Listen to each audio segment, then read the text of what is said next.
All right, 3, 2, 1, here we go. Hey, welcome to the Gonzo Experience podcast. So excited to have you here today. I strive to have really just exciting, groundbreaking guests that are going to infuse their great energy into you as you listen. And I got a great guest today who I've been following him on social media. Not even anything paid, just his organic posts, and I maybe want to reach out to him because he's so really loving what he does, and his excitement level comes through in his posts, and also his gratitude. Like today, he posted the things that he's grateful for, and I made the list. He posted that he was going to be on my podcast, so thanks for that. I appreciate that. But so my guest today is Justin Breen. Justin, welcome to the show. Gonzo. Hey, I appreciate it, Gonzo man. Milano. Yes, I am here. Appreciate that. Yeah, is anybody wondering where Gonzo came from? You know, I've said it a couple times on the show. It was my college fraternity name. We actually used that like we still do today. Right, of course. What house were you in? I was a Sammy, Sigma You're Alpha Phi. Salmon? God, I was Yep, at a Theta University of Chi. Buffalo. Yeah, so I was a Theta Chi. My college nickname was Speed Racer because on initiation night I got drunk and ran around the house like Speed Racer and ran into a wall, and they thought I died, but I got up and everyone's like, yeah! So I am still that complete lack of maturity in a 43-year-old body, and I have the old soul of like an 80-year-old, which I can Great tell way to about be. later. Great way to be. We can have the wisdom of the years, but still feel 12, right? So, Right. So, guys, I have no idea what my fraternity brothers' real names are. No idea. yeah. Well, I know a lot of my year and the year after. I know those names. We get down to some of the younger ones. I'm like, I don't know your real name, but I know that we're fraternity brothers. So yeah, I know it is. Good. Good. So Good Justin, I'm going to read your conversation. bio, and then we got some. We're going to dig into your journey. So Justin Breen Okay. is CEO of the PR firm BrEpic Communications, and author of the #1 international best-selling book, Epic Business. Justin is hardwired to seek out and create viral, thought-provoking stories that the media craves, and he finds the best stories when he networks with visionary entrepreneurs and executives who understand the value of investing in themselves and their businesses. Justin strongly believes in the power of introductions and creates important relationships through those introductions. He is an extremely active member of the Entrepreneurs Organization, strategic coach, and Abundance 360. And he has an incredible global network of visionaries and exceptional businesses. Sounds exciting. Sounds like we're kindred spirits. Yes. Um, I started my local EO chapter in 2004, I believe, in That's Rochester, awesome. I'm in Buffalo to form EO Western New York. Love it. I have been to some strategic coach seminars.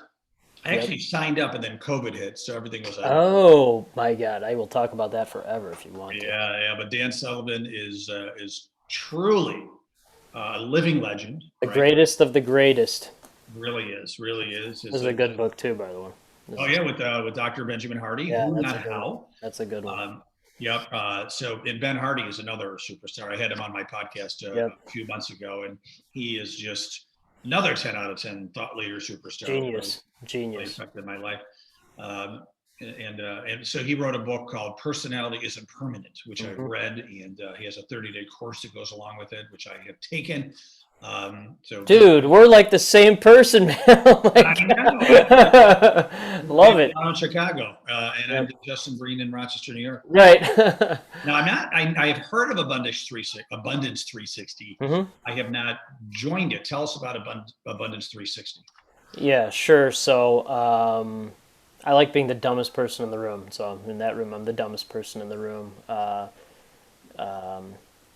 How do I describe this? So Dr. Peter Diamandis started it. So X Prize, people like Elon Musk are in it.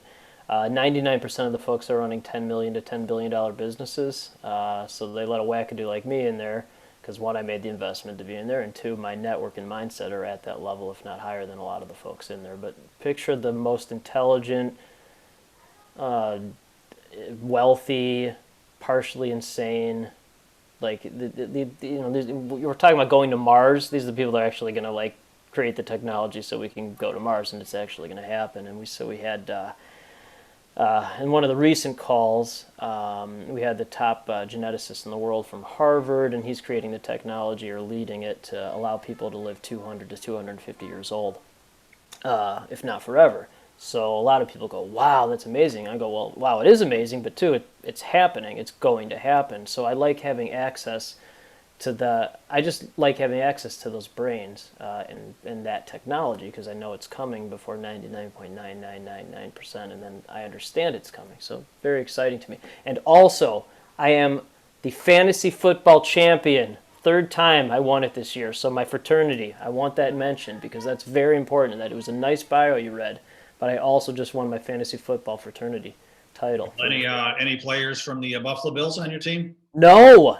Bills. Although Josh Allen, oh my God, that guy, I knew he was going to be good coming out of college because Adam Shine, I think he's the top sports radio broadcaster, radio and TV actually, but he's a genius and he knows things before they happen. He's like, Josh Allen's going to be a star, and so Josh Allen, man, that guy. I'll be curious to see if they can beat the Chiefs if it comes to that, but. Yeah.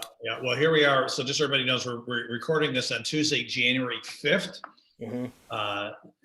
This upcoming weekend, they're playing the Colts That's in Buffalo. We'll see what happens. Bills Mafia. What's Bills Mafia doing with? Are they out? What are they doing? Like, are they jumping off things at their house, or what are they? They're still doing some tailgating. They are. Yeah. No, we're the number one fan base in the world. Right, Bills Mafia. Let's go Buffalo. Love it. Yeah, and I love Chicago. I lived there for a year after college, and that's where you are. But so I want to dig into you. So you are an epic public relations strategist, and therefore you named your company Epic. How did you start your journey? Did you have a quote unquote job in the field for a number of years and then went on your own? Yeah, thanks for asking that. I just listened to your interview with Stacy Small. And COVID basically destroyed her $18 million business, so she started another business. So that's just entrepreneur life. Anytime someone has this whole thing and something happens, but okay, entrepreneur life, figure it out. So very quick background. I was a journalist for 20 years, created my entire business model based on how PR firms annoyed me for 20 years. So I just saw a problem, created a solution, problem solved, successful global company, much like Stacy's cookies. Certain people can't eat certain cookies, so she created a solution to that. So I just created a solution in PR. But the timeline is February 10th, 2017. I was working full-time as a journalist, had my job salary cut in half due to, it's journalism. So I tried to find a full-time job, couldn't find a job. April 16th, 2017, I incorporated. My company's called BrEpic. So the next 6 weeks, I reached out to 5,000 people to get my first 5 clients while I was working full-time at half the salary. So 1 out of 1,000 people said yes, 999 said no for every yes. Got the 5th client, I think it was June 1st, resigned June 2nd, and then Robert Feeder, he's the top media columnist in the Midwestern part of the United States, did a story. I'd started my own firm, so entrepreneur life. This is what year? 2017. Oh, 2017 when you did the whole kickoff. Yeah. Very cool. So you got your 4-year anniversary coming up. Yeah, February 10th is that's the real 4-year anniversary when my job salary was cut in half.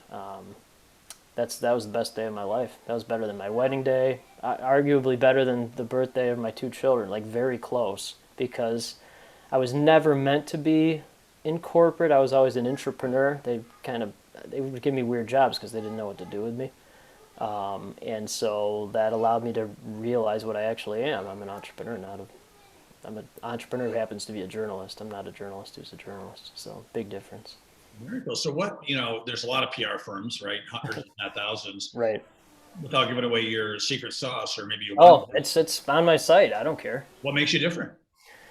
Yeah, so the word competition doesn't exist to me, even though I just said it. It's all collaboration. Once you get to a certain level, there is no competition. You just collaborate with everyone, and you think at the highest level. So there's enough business to go around for everyone. And my company's process is literally 4 steps, and it's literally on my website because there's enough business to go around, and people don't have my network, so it doesn't matter. It's fine, whatever. And so again, all I did was I saw a problem, created a solution, problem solved, successful global company. So the problem was, as a journalist, you get hundreds of press releases every single day. from people you don't know. So that's annoying and that's a problem. So my firm's solution to that problem, which is again is right on my website, my firm creates actual newsworthy stories, similar to what I did as a journalist, becomes a link on the client's website under news or blog. So it would look like a story that you see in the New York Times or Chicago Tribune or whatever. It doesn't matter. Then I take that link, pitch to media all over the world. Media's interested, put them in touch with the client. Problem solved. So works with any business size, any location, any vertical. None of that matters because it just solves the problem. Very cool. So, and obviously it's working for you. How many clients do you have now? Because you started with 5. Oh yeah, I mean dozens. I don't know. I mean I don't think of things like that because it's interesting. I said the word clients and you said the word client, but really it's partnerships. In fact, on my website it doesn't say clients; it says partners. And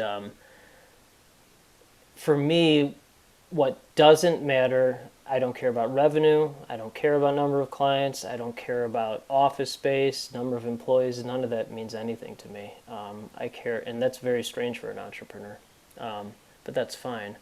I care about 2 things on a 10x level. 1, 10xing experience in my life with my family. If you have a good family life, you have a good life. And then 10xing network on a global level. When you do that, you create endless opportunities for your network and yourself. So there's no sales, there's no funnels, there's none of that. There's none of that. You just create value for the highest level people, the highest level groups or whatever. And then I get 3 to 4 intros every day, Monday through Friday, for companies that want to hire my firm. There's no outbound anything. You just create value, create value. That's great. That's great. So, so you pride yourself on having a great network, right? Mm-hmm. And so, and I'm assuming that a big piece of that is joining Entrepreneurs Organization, joining Strategic Coach, right? Joining Abundance 360. Yes. Does that just open up your world to entrepreneurs? So that's a really good question, because when you're in a room with someone like that, you become someone like that. And I only work and partner with people that have 3 attributes in their mindset, because when you have these 3 attributes, you're only 2 types of people. So the 3 attributes are abundance, visionary, investment. So I'll say it again, abundance, visionary, investment. So if you have those 3 attributes in their mindset, you're only one of 2 types of people. 1, you're running high 6-figure to 10-figure businesses. You see your family whenever you want to, and you do what you like to do and what you're good at. Or you're going to be one of those people. You're not there yet revenue-wise, but you will because you have that mindset. So it eliminates nonsense. It eliminates what do you cost or charge. It just eliminates that. It eliminates nickel and dime businesses and nickel and dime thinking. And in those 3 groups that I'm in, where I spend a great deal of my time, there's very, very small percentage of people that don't think like that. And it just weeds out all the nonsense, which is exactly what my company does. It just weeds out all the nonsense. Yeah. A lot of times, in fact, Dr. Benjamin Hardy talks about this in his book, Personality Isn't Permanent. To become the person you want to be, you have to declutter your environment. 100%. And most people think about their physical environment, right? No. But it's really just as important, if not more important. It's the environment of your network, right? Like kind of pruning the people that are, maybe they got you from one point to another point, but they're not the person to get you to that next point, right? 100%. And so some people think that sounds arrogant, and they just don't understand, because it's actually just confidence. And all extreme confidence does is attract other confident people, and then it annoys arrogant people. And it's interesting when you keep rising that the arrogant people try to bring you down because they don't understand confidence, and the confident people are extremely happy for you. And so Dan Sullivan, co-founder of Strategic Coach, he's my hero because he's a 100% simplifier like I am. I'm a 100% simplifier. All I do is hear blah blah blah, and I see a pattern. That's how my weird brain works. And so to simplify all of that, if you have the right mindset, it creates the right network, which creates the right opportunities. That's all it is. Yeah. None of this other stuff matters. You have the right mindset, it creates the right network, creates the right opportunities. So I have the right mindset, which just attracts everyone that I want to attract and repels everyone else, and those people create the right opportunities because they have the right mindset and they want to create the right opportunities. Yeah. That's it. No, and some people think it's harsh, like you're quote unquote breaking up with friends. You don't have to. I mean, you could still talk to them and still be civil to them, but it's not really hanging out with them as much anymore. No, absolutely. I view it also as, the universe, God will send people to you to get you to a certain point. They're part of your voyage. And then it's time, all right, you know what? Thank you. See I'm you on later. this boat now with some new people or a new person, and they're going to get me to the next one, and I'm going to get them there too. So I believe like certain people come along in your journey for certain things and certain times. And you don't have to. Like I have friends since first grade, and I still love them. Mhm. But they're maybe they're not part of my business journey at this point, right? I mean, I'll see them at the reunions and things like that. So you don't have to like be mean or be like just like rude to people, but there are certain people for certain times, right? And obviously you've elevated your environment, your network environment, to get you to that next level. So I do a lot of podcasts. That's one of the most profound things I've ever heard anyone say, because not only is it true, but you really dug deep into that. And I'll dovetail that with, like, so my best friends from a long time ago, they're all entrepreneurs. I still have friends that aren't entrepreneurs, but there's really not that much to talk about. But the really good friends, they're high level entrepreneurs, but they also put their families first. So we have the same aspirations, but we don't let those aspirations destroy our family lives. And I know a lot of entrepreneurs where that just I know a lot of billionaires and a lot of multi gajillionaires, and a lot of times I ask, so how's your family? And they're like, well, I never saw my family, or I didn't have a family. And you see the look in their eyes in the room or in a virtual room, or you hear the pain. And I am not that I will never be that person. So my best friends, whether they're from college or a little after college, they're all entrepreneurs. They all started with basically nothing and built a very successful business. But they have families, and they really care about their families first, because all this other stuff doesn't matter without family. It just doesn't. And I mean, that's fine if people don't believe that, and that's fine. But for me, if your family doesn't come first, then I don't understand the point of all this. It doesn't make any sense. Well, Justin, you just took it deeper. Thank you for that. You just reminded me of another fellow Chicagoite. Is that what you call you guys, Chicagoite? I don't know. Chicagoan. Chicagoan. I did know that. So Jay Goltz. Do you know Jay Goltz by chance? He was on my Galtz, Galtz. Goltz. Yes, Okay. he was on my podcast years ago. I'll send you the episode. Yeah, send me that. I'll listen to that. But Jay is one of my mentors from years back. Mm-hmm. I met him, I believe, through Small Giant, something like that years ago. Hmm. But Jay is one of my favorite people in the world, and I met him when I was first few years of starting my business, right? And so he told me a story that you're talking about, right? When he was just starting out, it was in the 80s. And Mm. he went to, I think it was an Inc. magazine conference back in the day. And the keynote speaker was, we now know it was the founder and CEO of FedEx, right? He used to keep it secret, but now he's telling people. But at that day, he was like the Jeffrey Bezos, right? Like of the day, right? And he was the keynote speaker. So, it was great. Got so many business nuggets. Everybody was pumped, right? Like this massive, incredible superstar businessman, right? But Jay, being much like you and me, wanted to dig a little bit deeper. So Jay ended up meeting his I don't know, I'll call him his press secretary, but his publicity person, right? Got And he said, Jay's like, listen, I'm not from the press. I am just wondering, I have a question. And the guy's like, okay. And he goes, obviously he's a great business person, Mm-hmm. but how's his family, Mm-hmm. right? And Jay says the publicist was kind of like dumbfounded because he never had that question before. No one ever thought about asking. In the 80s, right? Like, now we think about it a little bit more, people a little bit more conscious of it back then. And so the publicist said, oh, well, if this is off the record, I'll tell you. He just goes, not that great, right? And then he started to walk away, and the publicist turned around and came back to Jay and said, Mr. Sir, since you asked, I really, that's a deep question. I'm going to give you the real answer, totally off the record, Right. but it effing sucks. His Nightmare. family life effing sucks. And he said the real word, right? I'm going to keep this a little rated G. And Jay was like blown away by that, because here is like the most successful businessman in the world. Meaningless. And his family was a mess. And from that point on, Jay said, I'm going to make sure that part of my entrepreneurial success is also including my family along the way, right? Mm-hmm. And Big profound if I could moment. give you any advice, that would be your advice. Number one.